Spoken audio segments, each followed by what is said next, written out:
Sekarang 70. Nampaknya di sini mati lah ya. Mohon doakan saya sehat selalu. Panitia masjid lain itu Pak yang masih ngantri, itu tiap hari dia WA ke saya mendoakan saya. Tiap hari dia berdoa, ya Allah sehatkanlah Ustadz Hatoli sampai selesai acara kami, Allah selesai acara terserahlah ya Allah. Benar Pak, kalau belum selesai acaranya tiap hari rupanya dia WA itu. Begitu selesai acaranya, wabillahi taufiq wal hidayah. Tidak ada lagi dia WA.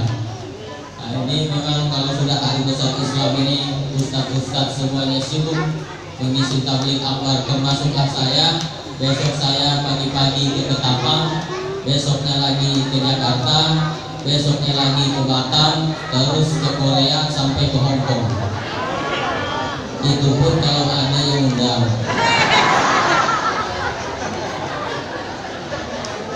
Nggak ada yang undang, mau ngapain kita ke sana? Mahal bosnya. Nah, ini saya jelaskan kenapa saya duduk biar tidak ada dusta di antara kita. Kemudian yang kedua yang ingin saya jelaskan, nah ini barangkali ada baiknya juga saya kenalkan diri saya.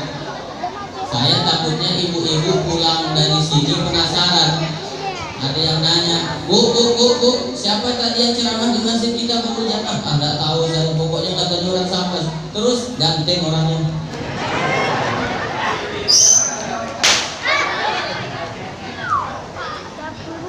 Nah, jadi saya kenalkan, nama saya ada di Baliho tadi saya lihat, Ustadz Hatoli, sarjana syariat, magister hukum. Sekarang masih S3 di UIN Makassar.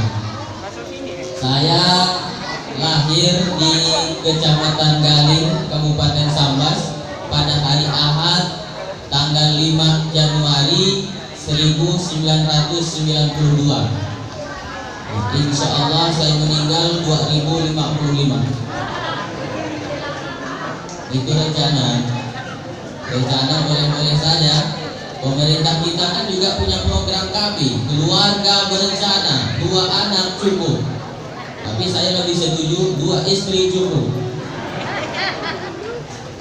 Kalau cuma 2 anak cukup, khawatir kita nanti satu kesetrum, satu tenggelam habis.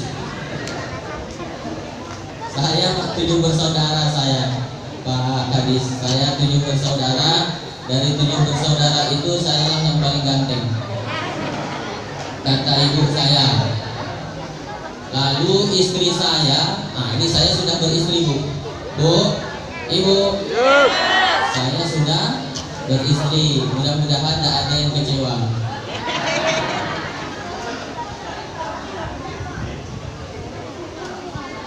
Istri saya itu 14 bersaudara. Banyak gak tuh? 14. Tapi kata orang tua dulu, banyak anak tuh murah rezeki. Nah sekarang mertua saya, ayah mertua saya, karena anaknya 14, sekarang tiap bulan masing-masing satu orang ngasih 1 juta. Berarti sebulan 14 juta gajinya. Dia banyak 14 juta. Kata dia kalau tahu diri dulu bertambah lagi anak dulu. Makanya bapak yang anaknya baru 2 pulang malam ini gaskan lagi.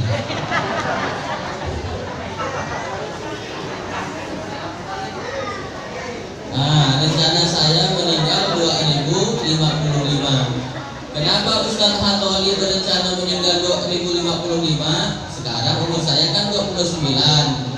Saya ingin mencontoh umur Nabi 63 tahun. 29 mau mencapai 63 berarti 34 tahun lagi umur saya. Kalau Pak Sadrul berapa sekarang umur? 61, 2 tahun lagi.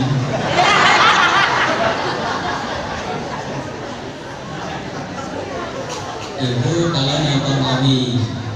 Kata Nabi, a'malu ummati baina sittin wa sab'in wa aqalluhu mayyazidu dzalik.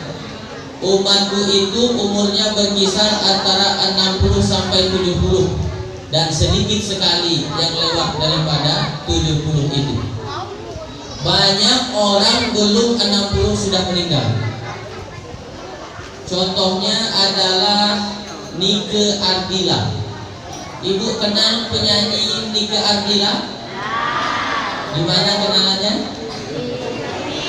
Wah, di TV itu bukan kenal, tahu. Kalau kenal itu kan, kenalkan nama saya. Nike Ardila itu penyanyi Mama Aku Ingin Pulang dari Bandung. Umurnya 19 tahun, 2 bulan 16 hari, meninggal hari Senin jam 6:15.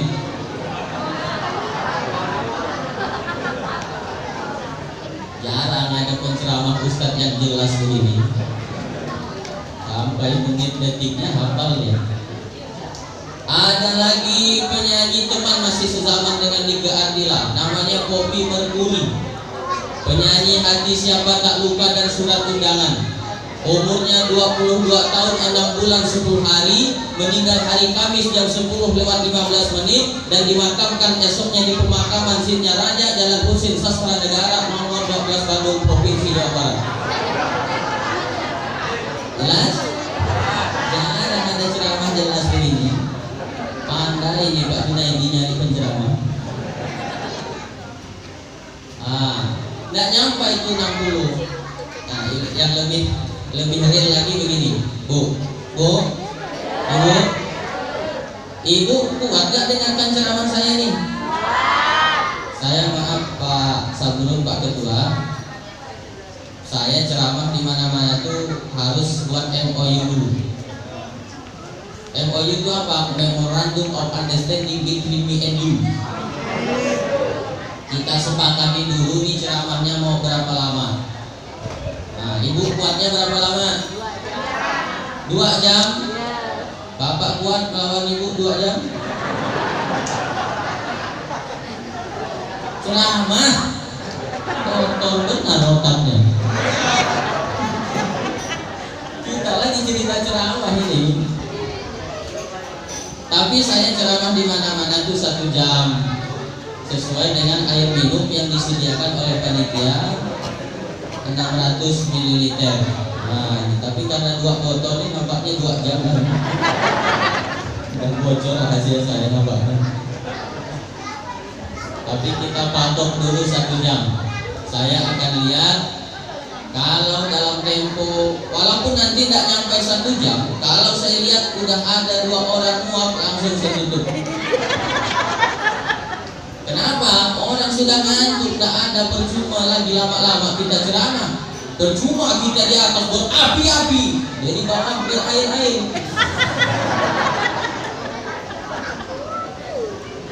Saya tidak nyangka sama sekali, rupanya sambutannya cuma 1.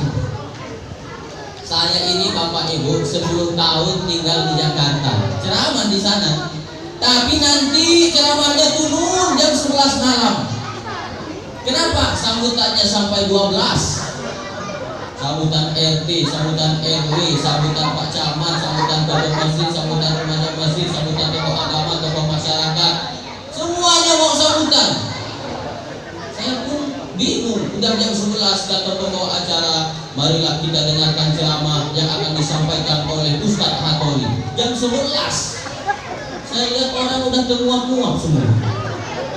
Saya pun bingung, apalah judul ceramahnya ini. Begitu saya diri langsung dapat judul. Apa judulnya? Bismika Allahumma ahya wa amin.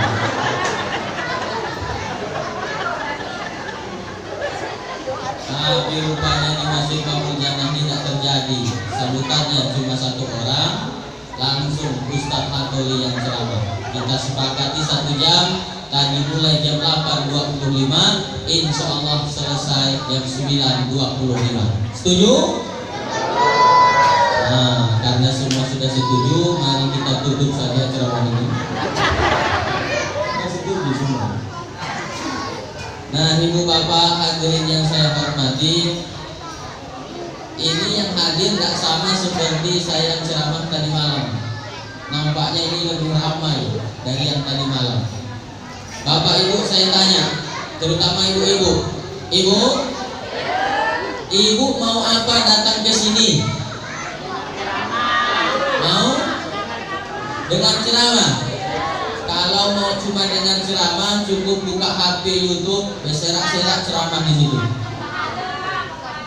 Hah? Mau lihat saya? Nah, lihatlah. 1 jam bisa duduk di sini. Lihat aja. Ternyata dengarkan HP, dengarkan ceramah di YouTube, dengan langsung hadir di majelis ilmu pahalanya tidak sama. Pertama, dalam hadis riwayat Muslim, man salaka tariqan yaltamisu fihi ilman, siapa yang keluar rumah menempuh jalan untuk mencari suatu ilmu, sahalallahu lahu bihi tariqan ilal jannah, Allah akan mudahkan baginya jalan menuju surga. Nah, jadi kita semua ini insya Allah di akhirat masuk surga semuanya. Yang di dalam masjid masuk surga duluan. Yang di luar tuh masuk juga nanti ke surga, tapi di teras surga. Ini bukan kami tidak mau masuk ke dalam Pak Ustaz. Masjidnya ini sudah lagi tidak muat. Coba lihat mana yang lebih banyak duduknya, itu yang bersandar atau yang tidak bersandar? Tidak bersandar. Yang tidak bersandar lebih banyak. Yang tidak bersandar nggak usah sedih, insya Allah pahalanya 2 kali lipat. Amin. Jangan nyandar-nyandar. Kalau mau 2 kali lipat pindah ke tengah. Nah, dimudahkan oleh Allah masuk surga kalau menempuh jalan keluar untuk mencari ilmu. Tapi nanti saya minta tolong Bapak Ibu semuanya, kalau Bapak Ibu nanti semua sudah masuk ke dalam surga, lalu tidak ada melihat saya di surga, tolonglah cari saya di ruang VIP. Saya kan Ustaz. Tak boleh sombong begitu Pak Ustaz. Itu bukan sombong, namanya berharap. Kita berharap minta kepada Allah surga yang paling tinggi, bukan minta yang paling rendah. Jangan ibu bapak berdoa, ya Allah masukkanlah aku ke dalam surga, di emper-emper muda apa-apa. Emperan kata dia. Nah, itu hadis yang pertama. Siapa yang menempuh jalan untuk mencari suatu ilmu, Allah akan mudahkan baginya jalan menuju surga. Artinya orang yang punya ilmu akan mudah dia masuk surga. Contoh, sholat kalau tidak punya ilmu itu bisa sesat, bisa tidak sah sholatnya, bisa tidak diterima oleh Allah, berarti susah masuk surga. Ada orang itu Pak sholat tidak sesuai dengan yang Nabi contohkan. Ini pengalaman saya. Ada orang sholat di depan saya itu Pak, sholatnya macam orang neropong. Takbiratul ihramnya Allah, pakai teropong dulu Allah. Saya ini orangnya suka penasaran, belum puas kalau belum saya tanya. Pak, tunggu sebentar Pak, boleh saya tanya? Tanya apa Bang? Oh, diapakannya saya. Dalam hatiku tidak tahu kalau aku ini ustaz. Saya mau nanya Pak, nanya apa? Tadi Bapak sholatnya saya lihat bagus benar. Begini, Allahu Akbar. Apa artinya itu Pak? Oh, kata dia, ini saya sedang menulis lafal Allah, kalimat Allah. Coba lihat, kata dia. Alif, lam, ha. Allah. Alif, lam, ha. Allah. Betul juga dalam hati saya. Bapak belajar dari mana? Dari nenek saya. Nenek bapak Nabi? Oh bukan. Tapi kata dia gini lah saya juga. Padahal ini belum tentu artinya lafaz Allah. Bisa juga artinya 30.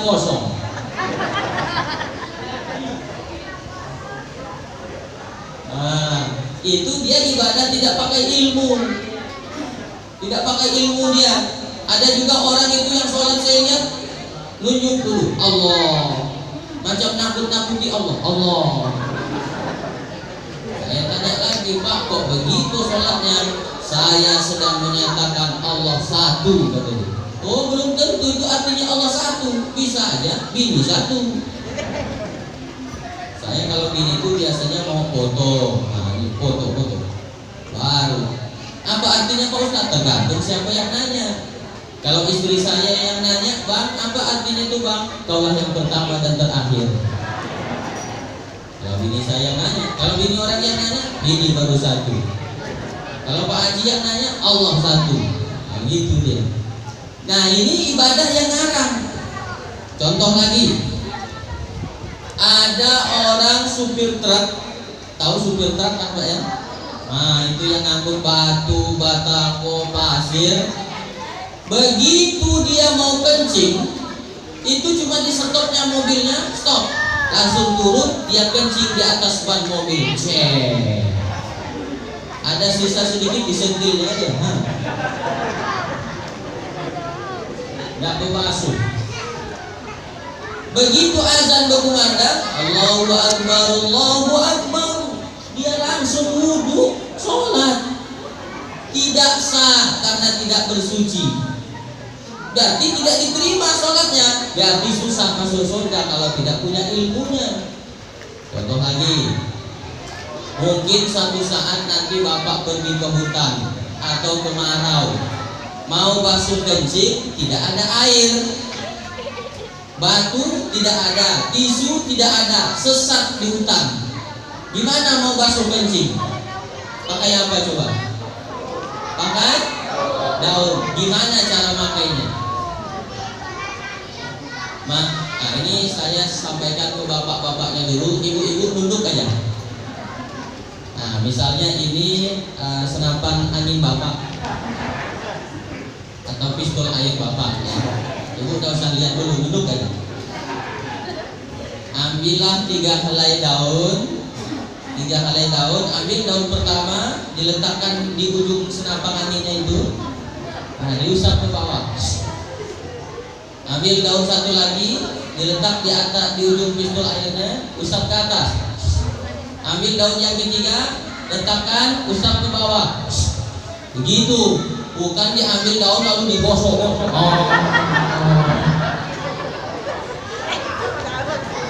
Itu makin kotor. Ternyata kalau kita tidak punya ilmu, susah kita masuk surga. Makanya rajin-rajin hadir di majelis ilmu, niatkan keluar rumah untuk mencari ilmu, Allah akan mudahkan bagi kita jalan menuju surga. Amin. Nah, mudah-mudahan kita masuk surga semuanya. Amin ya rabbal alamin. Hadis yang kedua, kata Nabi dalam hadis riwayat Tirmizi, man kharaja fi talabil ilmi, siapa yang keluar rumah untuk mencari ilmu, fahuwa fisabilillah, maka dia dapat pahala seperti orang yang berjihad fisabilillah, hatta yarji'a, sampai dia pulang ke rumahnya masing-masing. Jadi bapak ibu yang datang ke sini mencari ilmu dapat pahala seperti berjihad perang fisabilillah. Karena datang ke sini ada pahalanya, maka setan tidak akan tinggal diam. Dia akan berusaha bagaimana caranya menggagalkan supaya bapak ibu tidak pergi ke masjid dengan ceramah. Mama, jadi tidak kita nanti dengan ceramah di Masjid Bangun Jannah? Oh jadi, kata ibunya. Langsung setan menggoda, jangan pergi bu, tadi kan kau habis liburan, kau disudahlah letih, mending kau nonton aja di rumah, itu ada sinetron ku menangis, nonton saja. Disuruhnya nonton sinetron ku menangis. Nonton sinetron ku menangis itu kalau bahasa Arabnya al-faidah, nggak ada faedahnya itu. Ada orang sambas di sini. Nah, dia tahu tuh faedah itu apa. Oh, nonton sinetron ku menangis sudah hafal kita alur ceritanya, cuma itu aja. Susah, sukses, setelah sukses selingkuh, setelah selingkuh ditabrak mobil, masuk rumah sakit, minta maaf sama istrinya, ku menangis.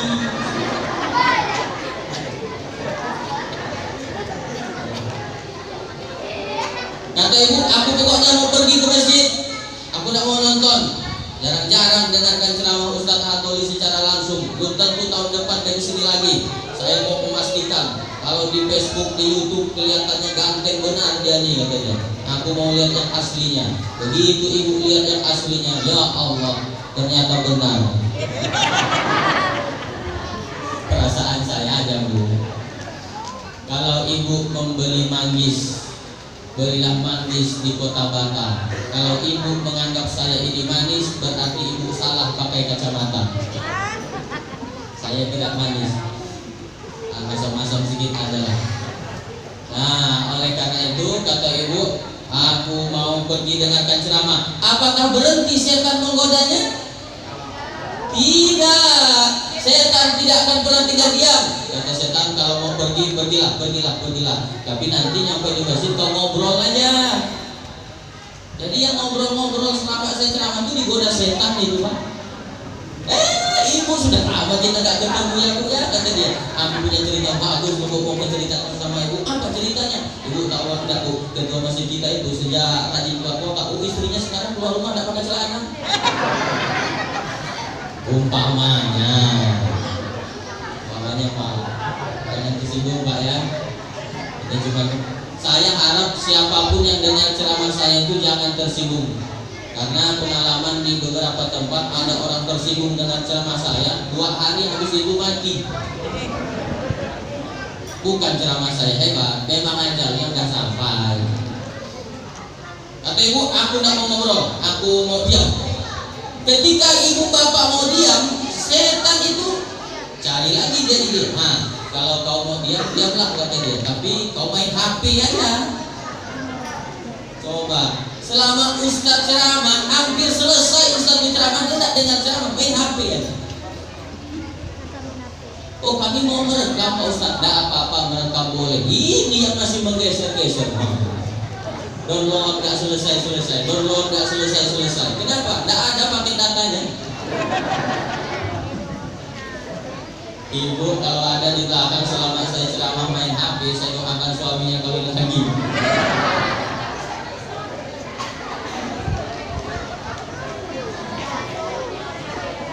Kata ibu, aku tidak mau main HP lah, aku lepas saja HP saya ini. Ketika ibu mau lepas HP, apalagi kata dengar, ya jangan main HP, tenang dia. Tapi kau tidur ya.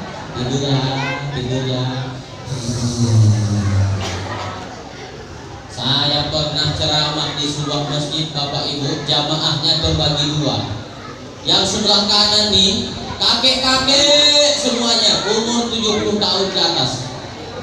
Yang sebelah kiri anak-anak semua umur 7 tahun ke bawah. Yang 7 tahun ke bawah nih hingar sehingar-hingarnya. Yang 70 tahun ke atas nih senyum sesenyum-senyumnya.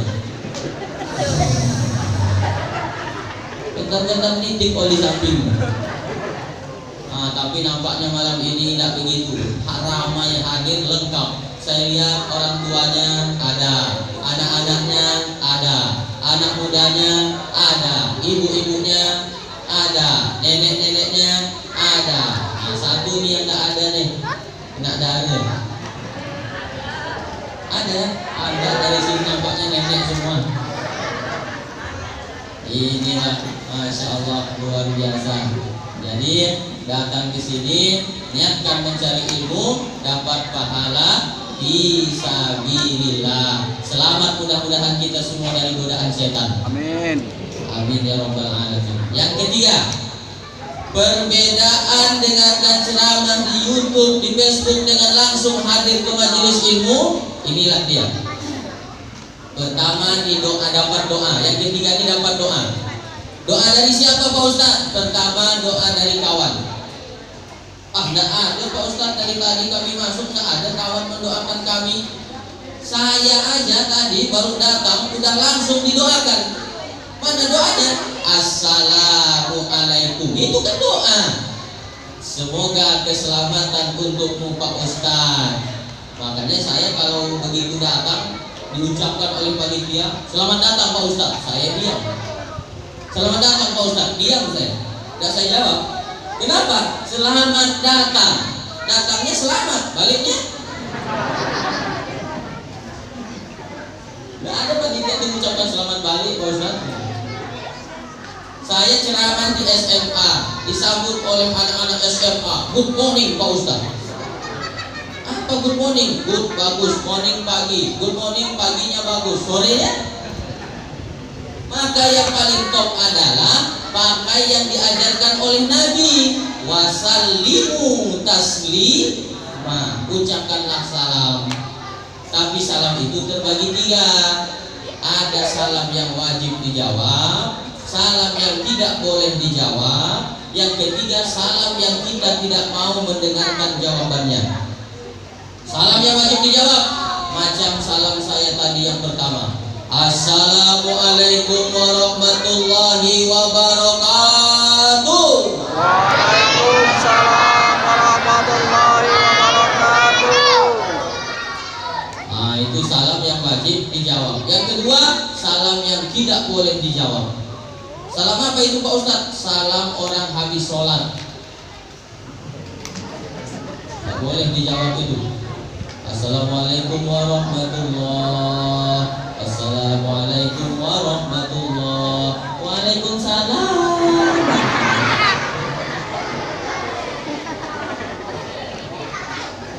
Yang ketiga, salam yang kita tidak mau mendengarkan jawabannya.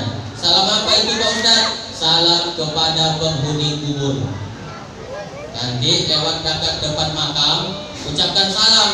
Assalamualaikum ya ahla diyar minal mu'minin wa inna insyaallah bikum lahiqun.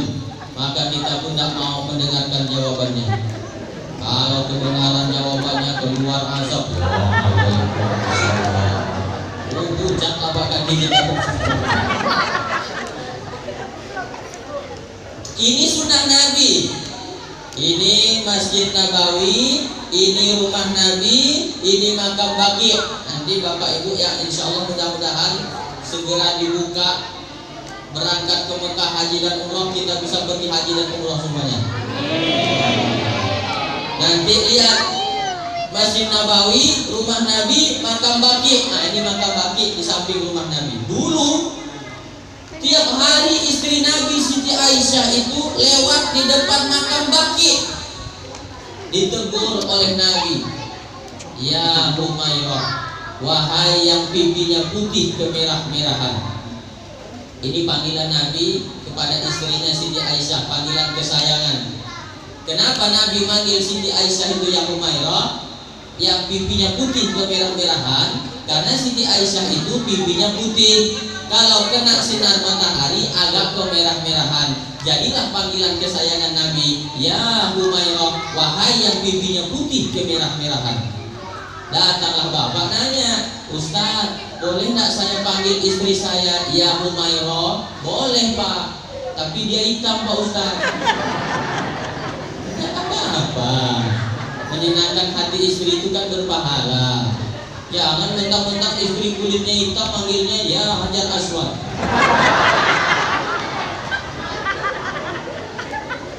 Banyaklah dia juga. Kau maunya abang panggil apa? Panggilan kesayangan buat adik. Aku maunya dipanggil bebek Bang. Bebek. Rasulullah di rumah selalu romantis. Kenapa? Rasulullah tahu rumah tangga itu tumpukannya pahala. Romantisme suami istri bernilai pahala di sisi Allah. Contoh, saya setiap kali mau berangkat kantor atau pulang dari kerja dari kantor, nyampe di rumah mau berangkat dari rumah, selalu mencium dulu kening istri saya. Abang pergi dulu ya, salaman, cium tangan, cipika, cipiki. Itu kan istri saya, nggak apa-apa lah, kecuali istri tetangga. Kenapa Ustadz cium kening istrinya? Karena mencium kening istri itu bernilai sedekah. Bapak kalau nggak punya duit, sering-sering aja cium kening istri. Bahkan kalau saya lupa mau nyium kening istri saya, istri itu langsung ingatkan, bang, apa? Sedekah. Abang belum sedekah. Oh iya ya. Salaman, cipika, cipiki, pergi. Gitu Pak. Mencium tangan suami. Ibu sering tak nyium tangan suaminya? Sering? Sering atau sering sekali? Sering sekali atau luar biasa seringnya? Pergi sana. Ada juga yang begitu. Gak usah salam-salaman. Aku lagi cuci piring. mencium tangan suami itu pahalanya sama seperti mencium Hajar Aswad, batu hitam yang ada di Ka'bah, gugur 10 dosa. Ibu mencium tangan suami sama dengan mencium Hajar Aswad, batu hitam yang ada di Ka'bah, gugur 10 dosa. Apalagi kalau kebetulan kulit suaminya itu hitam, makin mantap. Abang, boleh nggak adik cium Hajar Aswad?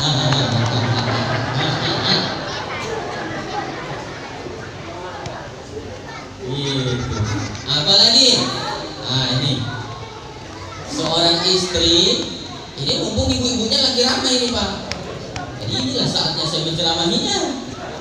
Saya lihat kok bapak ibu-ibunya lebih banyak daripada bapak-bapaknya ini. Apakah di berempat ini satu bapak dua ibu?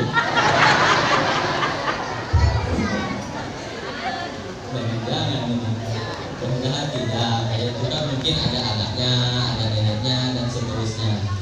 Seorang istri yang senyum kepada suaminya, ikhlas dengan niat mencari ridha Allah, pahalanya sama seperti sekali hatam Al-Quran. Kalau 2 kali senyumnya Pak Ustaz, 2 kali hatam Al-Quran. Kalau 3 kali senyumnya Pak Ustaz, 3 kali hatam Al-Quran. Kalau senyum terus Pak Ustaz, gila berarti.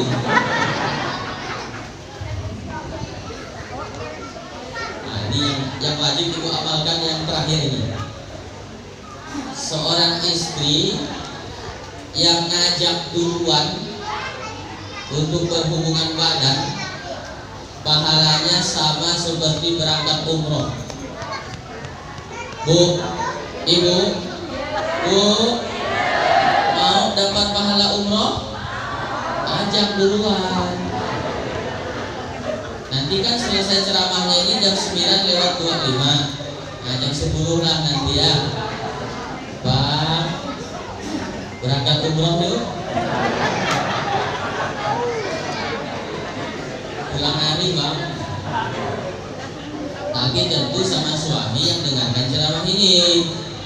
Jangan suami yang tidak dengar ceramah ini. Nanti ibu bilang, Bang, berangkat umroh yuk. Mana duitnya? Mana? Tapi kalau sama-sama dengar ceramah ini, paham dia. Bang, berangkat umroh yuk. Oke, I'm coming.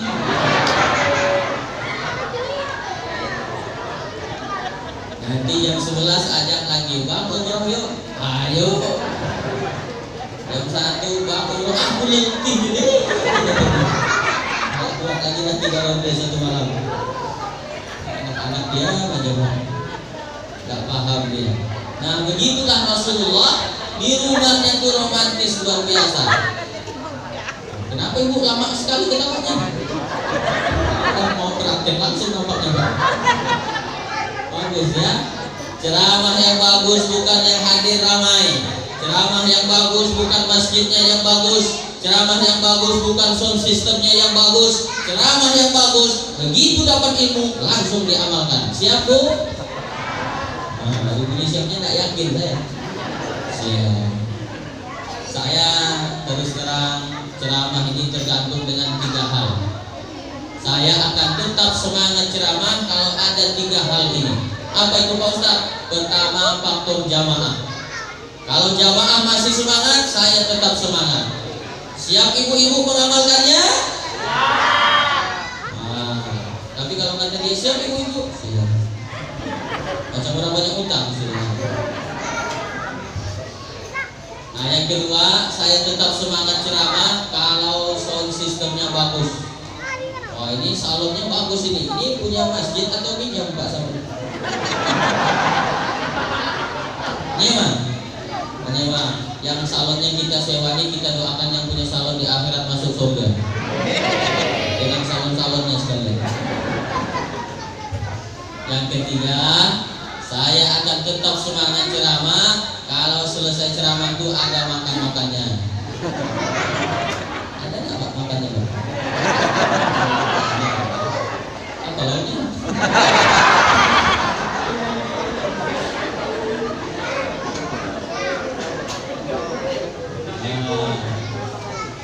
Kenapa Pak Ustaz semangat kalau cerita ceramah ini? Saya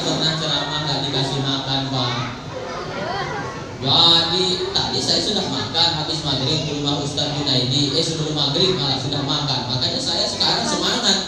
Saya pernah ceramah dari mulai zuhur. Itu kan biasanya habis maghrib itu makan sambil nunggu isya, habis bisa mulai acara. Itu kalau di Sambas, rupanya jam 11 baru makan. Jadi saya ceramah berapi-api. Marah kelaparan. Ini nyantai aja lah ya. Jadi mikrofonnya bagus, makanya saya senang. Saya pernah ceramah. Saya udah 18 tahun nih Bapak Ibu, keluar masuk kampung ceramah, macam-macam saya temui. Ada sebuah masjid saya ceramah, mau menyelesaikan ceramah 10 menit pun payah. Kenapa? Mikrofonnya bermasalah. Baru assalamualaikum warahmatullahi. Bila aku selesai ceramah itu. Tapi ini bagus luar biasa. Mikrofon yang pernah saya temui yang paling bagus itu ketika saya ceramah di lapas penjara di Sambas. Saking mahalnya mikrofonnya, sampai-sampai bunyi detak jantung kedengaran Pak kalau didekatkan.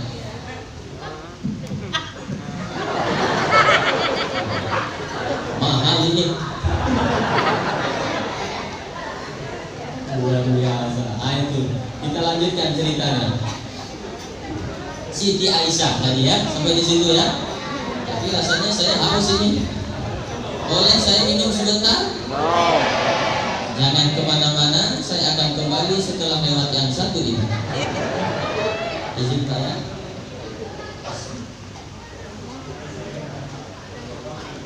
Jamnya tuh. Jangan ada dusta di antara kita.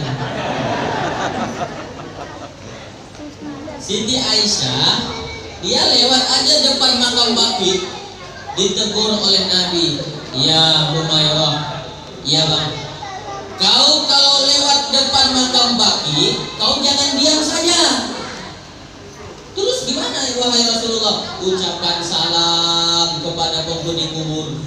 Bagaimana salamnya wahai Rasulullah? Assalamualaikum ya ahla diyar minal mu'minin wa inna insyaallah bikum lahiqun.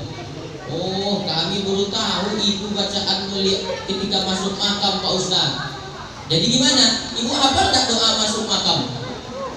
Yang saya bacakan barusan, hafal enggak? Bapak apa? Enggak hafal. Yang banyak duitnya di sini kan Pak Kadis. Banyak duit Bapak kan? Bapak enggak. Nanti Bapak mau beramal jariah, walaupun besok lusa misalkan dosa, nanti meninggal tak kapan, ada baliho di depan makam, tulisannya doa masuk pemakaman. Buatlah baliho macam yang di depan itu, pasang di depan makam. Setiap orang yang membacanya dapat pahala, yang membuat baliho dapat pahala yang sama dari yang membacanya. Gitu, pasang depan makam. Nanti kan ibu-ibu tuh lewat, loh kok ada baliho di depan makam, siapa yang nyalek di sini? Oh, bukan baliho caleg rupanya. Doa masuk pemakaman. Baca. Assalamualaikum ya ahla diyar minal mu'minin wa inna insyaallah bikum lahiqun. Yang bisa baca baca, yang tidak bisa baca gerak-gerakan aja mulutnya. Kata kawannya, kau kan sekawan aku tak tahu baca. Terserah aku lah katanya. Mulut aku. Nah, ibu bapak, apa artinya dari hadis riwayat ini? Salam kita orang yang masih hidup kepada orang yang sudah mati sampai. Siti Aisyah masih hidup, itu orang yang di pemakaman sudah mati semua. Salam orang yang masih hidup, doa orang yang masih hidup kepada orang yang sudah mati sampai. Kalau tidak sampai, tidak mungkin Rasulullah suruh. Kalau kami bacakan Fatihah ke orang yang sudah mati, nyampai tak Pak Ustaz? Nyampai. Aku tidak percaya Pak Ustaz nyampai. Kalau kau tidak percaya nyampai, kau mati ya dulu. Nanti ku bacakan Fatihah, tunggu di Sinun. Di Sinun dulu. Bahasa Sambas. Di sana katanya. Tunggu di sana. Kalau tidak nyampe balik lagi ke sini.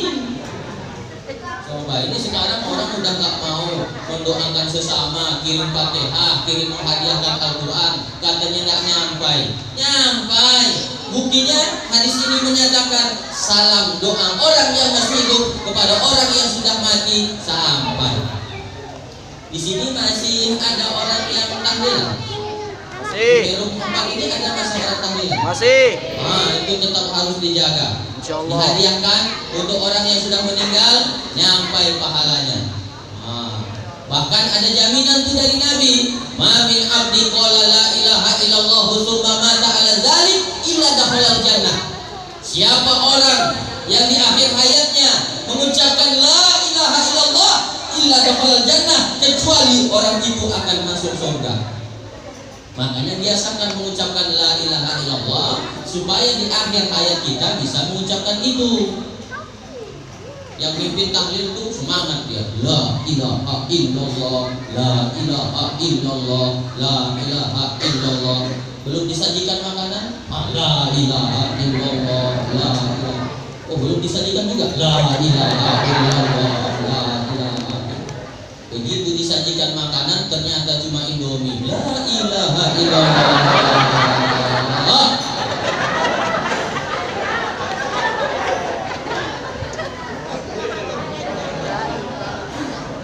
Itu orang yang kurang ikhlas amalnya.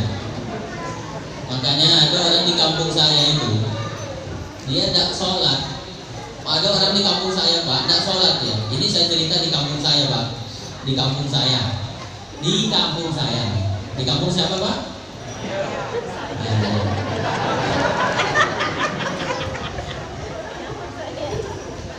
Dia itu tidak sholat. Saya tanya, Pak, Bapak kenapa tidak sholat? Pak Ustadz, nanti kita mati ada yang nahlilkan. Dia berharap dengan amal orang. Jangan, Pak, kata saya tidak nyalakan tahlil. Cuman jangan terlalu berharap dengan amal orang. Karena orang yang tahlil itu belum tentu ikhlas mengerjakannya. Banyak juga yang pergi tahlil itu cuma mau pergi makan. Betul? Betul. Berarti ada orang di sini. Coba, kalau ibu bapak udah terbiasa mengucapkan la ilaha illallah, la ilaha illallah, la ilaha illallah, orang itu akan dimatikan sesuai dengan kebiasaannya. Kalau kebiasaannya baca Quran, banyak kita lihat kan orang mati sedang membaca Al-Quran. Kalau kebiasaannya rajin ke masjid, banyak kita lihat video-video di YouTube, Facebook, orang mati dalam masjid sedang melaksanakan sholat sujud kepada Allah. Yang rajin dengarkan ceramah, insya Allah mati sedang dengarkan ceramah. Nah, ini banyak kejadian sambil dengarkan ceramah mati. Tapi sambil ceramah mati itu jarang. Kita kata aja mati. Saya cerita mati di ikhlas saya. Bapak ibu mau duluan, saya belakangan terserah. Atau sebaliknya saya belakangan, bapak ibu duluan. Yang jelas saya tidak mau mati paling belakangan. Kenapa? Tidak ada yang menguburkan. Tengah-tengah saja lah, insya Allah. Nah, la ilaha illallah ini orang akan dimatikan sesuai dengan kebiasaannya. Ini saya cerita di kampung saya lagi nih. Di kampung saya, Pak ya. Di kampung saya, kampung Ustadz gitu. Masjid, warung. Ini orang kebiasaannya kerjanya main catur aja Pak tiap hari. Azan berkumandang di masjid, dia tak ke masjid. Main catur aja kerjanya. Di samping masjid itu ada warung. Hayya 'alas shalah. Step. Hayya 'alas shalah.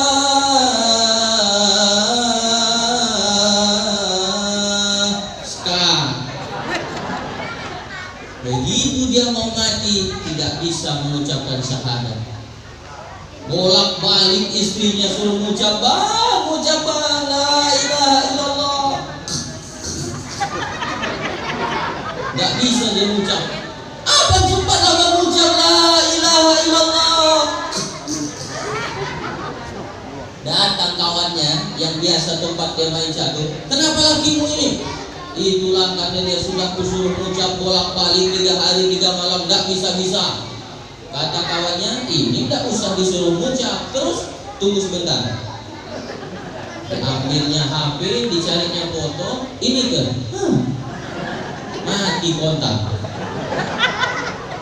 Istrinya pun makin bingung. Bapak lihat kenapa kok langsung mati dia? Kepala kuda. Nah, orang akan dimatikan sesuai dengan kebiasaannya. Kalau ibu suka gosip, mati dalam keadaan bergosip. Bu, tahu kamu sekarang bu, bapak sebenarnya itu bu, bapak itu dulu mati. Dalam keadaan menyebut aib orang lagi. Ibu-ibu ini kalau di kampung biasanya yang suka ngomongin orang itu bapak-bapak. Ibu-ibu sih jarang ketinggalan. Mula-mula diawali dari kata ngomong, dijawabnya emang. Bu, ibu itu sejak dulu waktu pertama kali dia datang ke komplek kita baik benar dia sama kita, ya sekarang udah mulai emang. Membicarakan aib orang, hancur pahalamu bu. Sholatmu hilang, puasamu terbang, hajimu melayang, sedekahmu tidak berkesan, habis ditransfer ke orang yang kita bicarakan aibnya. Maka lebih baik kita bicarakan yang baik-baik saja. Nah ibu bapak, kalau kita terbiasa dengan la ilaha illallah, insya Allah di akhir hayat kita bisa mengucapkan la ilaha illallah. Nah itulah yang pertama tadi, hadir di sini dapat doa. Doa yang pertama, doa dari kawan. Assalamualaikum. Jangan pakai good morning. Oh berarti Pak Ustadz melarang kami bahasa Inggris. Bahasa Inggris itu kata guru saya, belajar bahasa Inggris itu kata guru saya, hukumnya wajib kifayah, fardu kifayah. Harus ada sekelompok orang yang bisa bahasa Inggris, kalau tidak semuanya. Saya termasuk yang senang belajar bahasa Inggris. Oma, mother, ayah, father, nanas, ladder. Bukan, itu salah bahasa Inggrisnya. Saya sebenarnya bisa ceramah bahasa Inggris. Mau dengar saya ceramah pakai bahasa Inggris? Cuma takutnya itu semua kemana? Let's thank Allah who has given us mercy and blessing until we can to meet together in this evening in this place. Salawat and salam to our Prophet Muhammad, peace be with him. Sallallahu alaihi wasallam was brought us from the darkness to the lightness. Dengar tahu semua. Bagus itu bahasa Inggris. Sekarang banyak anak-anak lulusan sarjana S1 tapi pengangguran, sibuk nyari lowongan kerja. Padahal saya lihat di koran itu hampir tiap hari ada lowongan kerja, cuman bahasa Inggris. Anak-anak kita tidak mahir di bahasa Inggris itu. Makanya bagus bahasa Inggris, tapi untuk sehari-hari bertemu dengan teman, ucapkanlah assalamualaikum sesama Islam ya. Itu yang paling top. Nah yang kedua, kita hadir ke sini dapat doa dari malaikat. Ini yang hadir ini didoakan semua oleh para malaikat. Maka saya pun juga mendoakan Bapak Ibu, mudah-mudahan yang hadir di sini rezekinya makin dilapangkan oleh Allah Subhanahu wa taala. Yang sakit-sakit Allah sembuhkan dari sakitnya. Yang sudah tua umurnya tapi belum nikah, sudah lama mengharapkan berjumpa dengan jodohnya, pulang dari sini jumpa dengan jodohnya, kawin langsung. Yang sudah kawin mudah-mudahan bisa kawin sekali lagi. Amin juga katanya. Dan amin itu yang belum nikah, kan kasihan yang belum dapat Pak. Ibu bapak hadirin yang saya hormati. Lalu yang ketiga, kalau kita hadir di sini, yang mendoakan kita adalah jin. Oh, jin itu hadir Pak Ustaz? Hadir, karena jin itu terbagi dua. Ada jin Islam, ada jin non muslim. Nanti jin kafir tersinggung dia. Jin non muslim. Kalau mau nyebut kafirnya jangan nyari-nyari, itulah aja. Apa bedanya iblis, jin, sama setan? Komunitasnya ini namanya jin. Jin itu terbagi dua, ada jin Islam, ada jin kafir. Nah, jin yang Islam itu hadir dia bersama kita. Jin yang kafir itulah dia setan. Pimpinan dari segala setan namanya iblis. Iblis bahasa Inggrisnya hopeless. Hope harapan, less tidak ada, hopeless tidak ada harapan. Jadi iblis adalah makhluk yang tidak punya harapan. Kalau ada kawan kita ngomong, aku rasanya udah tidak ada harapan ini, iblis itu. Ini namanya mic wireless, wire kabel, less tidak ada, wireless tidak ada kabel. Hebatnya ini biasanya kalau mikrofon wireless ini kalau 15 menit udah habis baterainya. Ini karena mikrofon mahal ini, jantung aja kedengaran kan.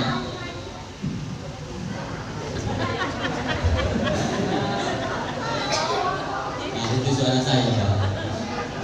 Nah didoakan oleh jin. Kami tidak ada melihat jin Pak Ustaz. Jin itu tidak kelihatan, tapi celananya kelihatan. Celana jin namanya. Makanya ibu-ibu anak gadis jangan pakai celana jin, nanti kesurupan. Ada anak-anak SMA tuh pakai celana jin, kesurupan dia. Dibacakan ayat kursi sama guru agamanya. Allahu la ilaha illa huwal hayyul qayyum, la ta'khudhuhu sinatun wa la naum. Keluar kau jin. Aku tak mau keluar. Kenapa kau kacau anak gadis ini? Manalah tidak ku kacau, celana aku dipakainya.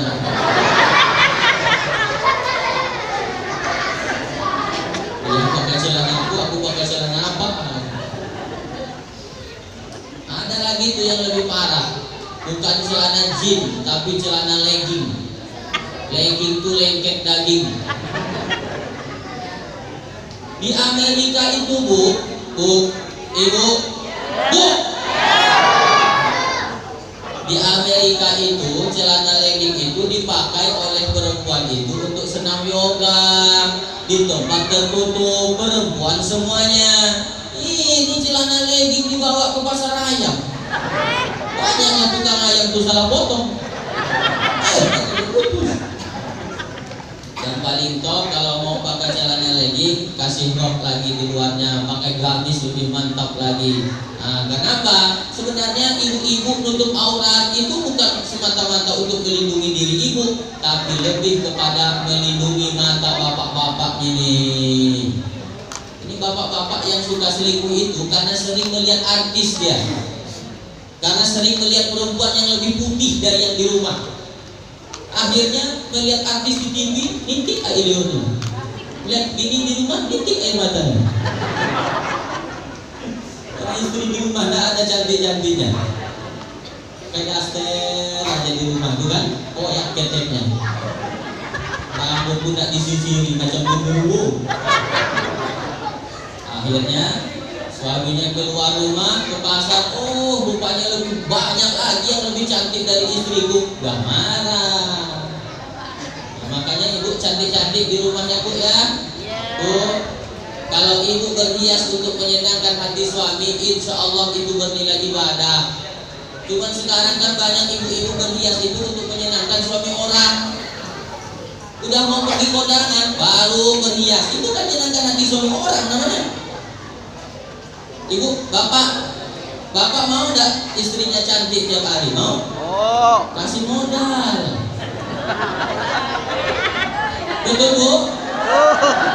Nah, banyak hasrat terundang Pak. Hari inilah baru terundang. Ibu bapak adiknya saya hormati, waktunya sudah habis. Jam 9:25. Jadi tadi mulai jam 8.25, sekarang jam 9.25, selesailah ceramah ini. Lanjut. Bonus 1. Saya tambahin bonus 1 ya. Masih pukul kenang-kenang aja abang-abang ini dari tadi. Kan tadi udah, sekarang Ustaz ceramah. Belum puas nampaknya dia. Ya kalau gitu saya selesaikan sedikit lagi, habis ini pukul lagi. Saya tambah bonus 1. Ibu bapak, kalau esok lusa kita mati, kira-kira siapa yang paling setia mendoakan kita? Anak. Bu, kalau esok lusa ibu mati, doa siapa yang paling ibu harapkan? Anak. Mantap. Nggak minta doa sama suami?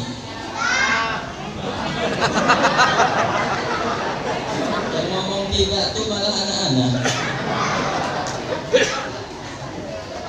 Anak itulah yang paling setia akan mendoakan kedua orang tuanya. Sehingga Nabi menyebutkan awaladin solihin yad'ulahu. Doa anak yang soleh tidak akan pernah putus pahalanya meskipun kedua orang tuanya telah meninggal dunia. Tapi anak yang soleh, ya, hanya anak yang soleh yang bisa mendoakan kedua orang tuanya. Ibu bapak mau punya anak yang soleh? Tanamkan nilai-nilai agama dalam dirinya. Sejak kecil bawa dia ke masjid supaya jadi anak yang soleh. Tapi kan anak kecil ini pongah aja bercanda Pak Ustaz di masjid. Nah apa-apa anak kecil bercanda di masjid, wajar. Yang tidak wajar itu udah aki-aki pongah,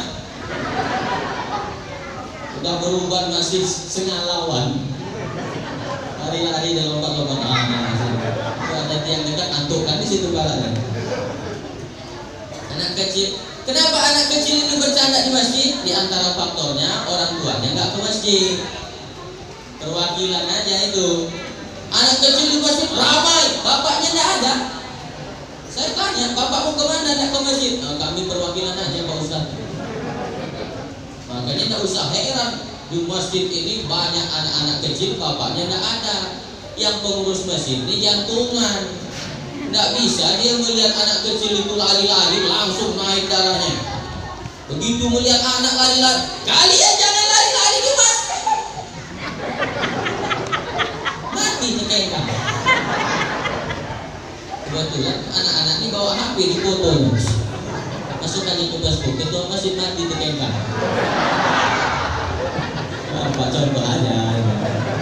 Saya cerita di Sambas. Dia anak insya Allah sama. Ya wajarlah anak-anak itu kalau tanya nih Pak Kepala Dinas Pendidikan, namanya juga mendidik Pak, harus sabar. Saya 10 tahun mempraktekannya. Makanya imam itu sebelum sholat dimulai langsung bilang, sepuh bakum, rapatkan, luruskan shaf, anak-anak semuanya di belakang, sholatnya jangan bercanda ya. Diingatkan itu tiap hari. Akhirnya akan tertanam di otaknya, sholat jangan bercanda, sholat jangan bercanda, sholat jangan bercanda, sholat. Kalaupun ada teman sebelahnya yang main-main, sholat jangan bercanda. Dan ini juga dibantu oleh ibu-ibu. Dipesanin anaknya itu tiap hari kalau mau ke masjid, nah nanti di masjid sholatnya jangan bercanda ya. Karena banyak anak yang bercanda di masjid itu karena ibunya salah pesan Pak, pesannya salah. Dia kejar-kejaran di rumah, kejar-kejaran. Wow.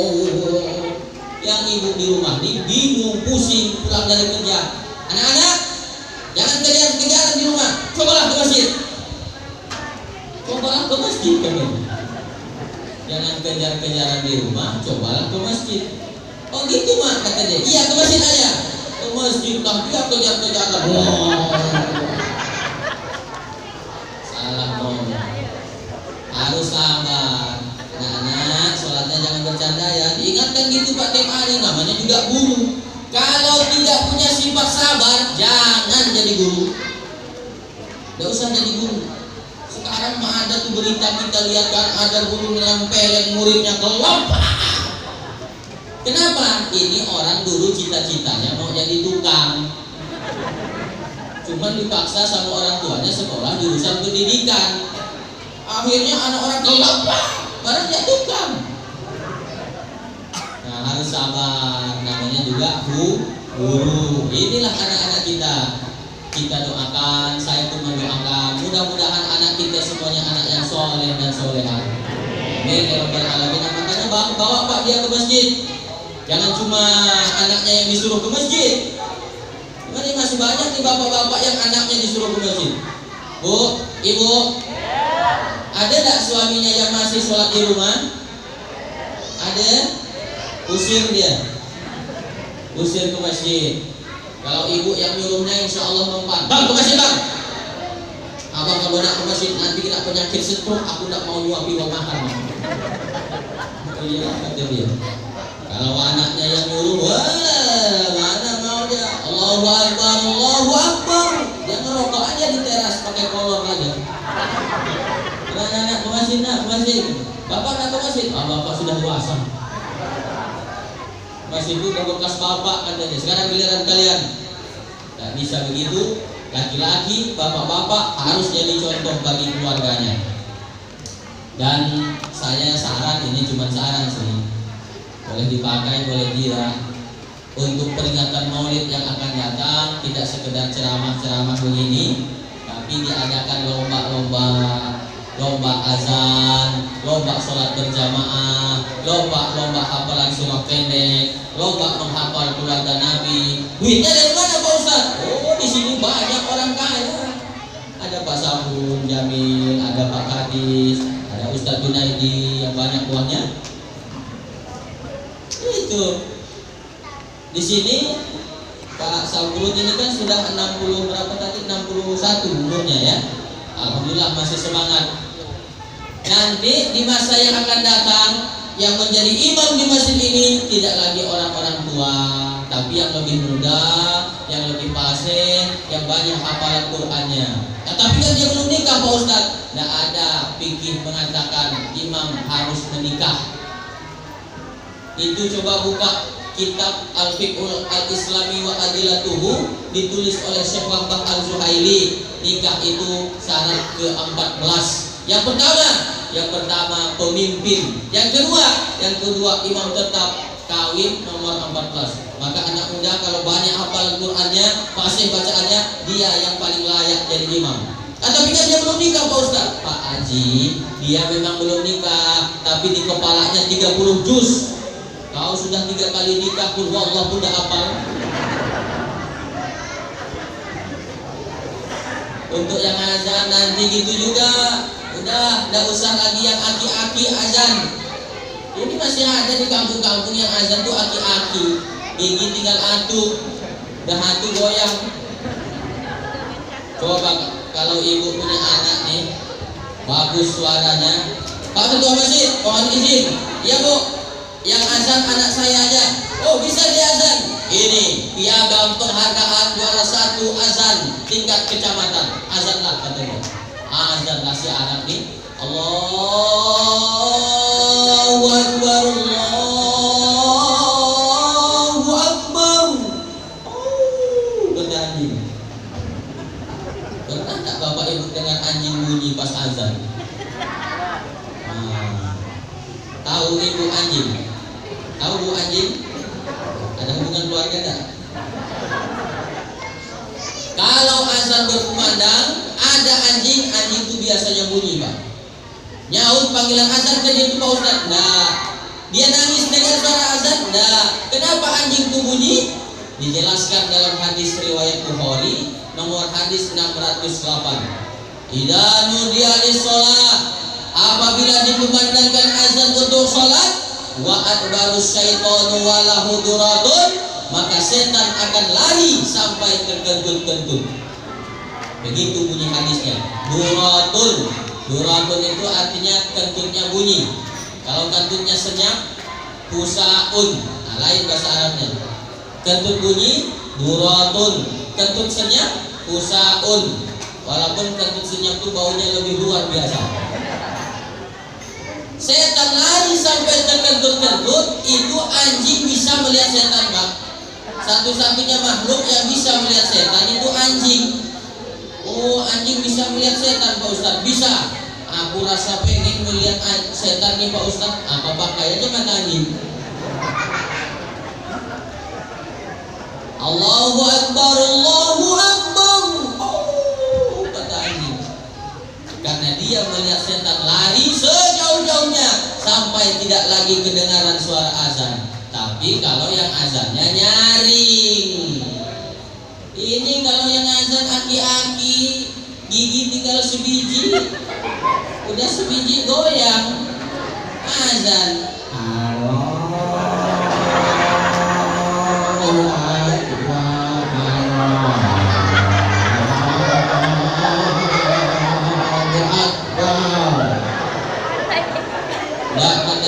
Kau serius tak nih? Kalau serius aku mau lari. Kalau cuma mau main-main nggak usah gitu. Oh, ini anak-anak kita ini disuruh biasa. Ibu bapak Mohon maaf sudah melanggar kode etik. Harusnya tadi jam 9.25 sudah selesai, tapi sekarang jam 9.35. Berarti saya ceramahnya 70 menit. Bentar atau lama? Bentar, 70 menit itu. Nah, jadi gimana sekarang? Lanjut. Nampaknya mau nyiksa saya. Pikirannya tuh ceramah gampang. Coba lihat tangan gentayangan si Allah yang otak mikir, mulut teriak, urat leher bertimbulan. Udah 70 menit, lanjut. Yang model begitu nyuruh ustaz cepat mati. Bapak Ibu, kalau selama 70 menit ini saya sampaikan tausiah ini, ada omongan saya yang tidak berkenan di hati atau menyinggung perasaan, tidak sopan, saya mohon kiranya dibukakan pintu maaf yang sebesar-besarnya. Maukah Bapak Ibu memaafkan saya? Nah, selesai. Maksud hati ingin memeluk gunung, apa daya tangan ditimpa kelapa. Maksud hati ceramah rasa mau disambung, tapi duduk pinggang rasa udah kepak.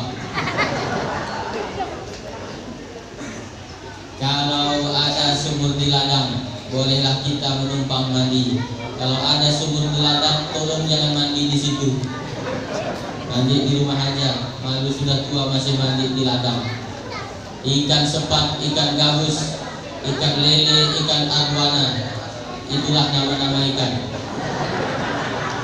Ikan bangun itu, Pak. Anak itik jalan di sawah, kakinya patah lalu jatuh. Wabillahi taufiq wal hidayah. Wassalamualaikum warahmatullahi wabarakatuh.